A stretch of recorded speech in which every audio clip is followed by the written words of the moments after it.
In this video, I'll show you how to get Fabric Client cracked for free without any issues. Now start up by going to my website, search for cyde.xyz and you should find my website. Once you're here, press on Fabric Client cracked and press the purple download button and then save the file as you normally would. Now go to your desktop and open up File Explorer. In here, go to the downloads folder and move the mod you just downloaded to your desktop. Once you've done that, you want to open up your Minecraft launcher. You can either use tlegacy, tlauncher, launcher, but in this video, I'm using modrinf launcher. You have to create a new instance for this. So press the plus button or create new instance, and you can choose any game version that Fabric Client normally supports. For now, I'll choose 1.20.1.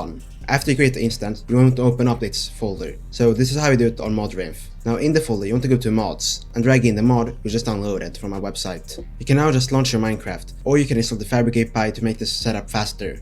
If you don't install the Fabric API, Fabric Client will automatically install it for you. Now this setup should only take a few seconds to complete. It should not take any longer than a minute. As you see here, Fabric Client automatically installed the Fabric API. So now we'll just launch Minecraft again and it's gonna launch normally. As you see, we're now in Fabric Client. If we press continue, you can see that we have Fabric Client installed. And now we can use Fabric Client as any other user would. Of course this works for other versions too. Just use 1.20.4 or whatever version you want, and make sure you choose Fabric and then create the new instance. Now go to the new instance and open up its folder, and then go to the mods folder, and in here drag the Fabric Client again, and now just launch it like you normally would, and it's gonna install the Fabric API, and after that launch it again and you're gonna be in Fabric Client.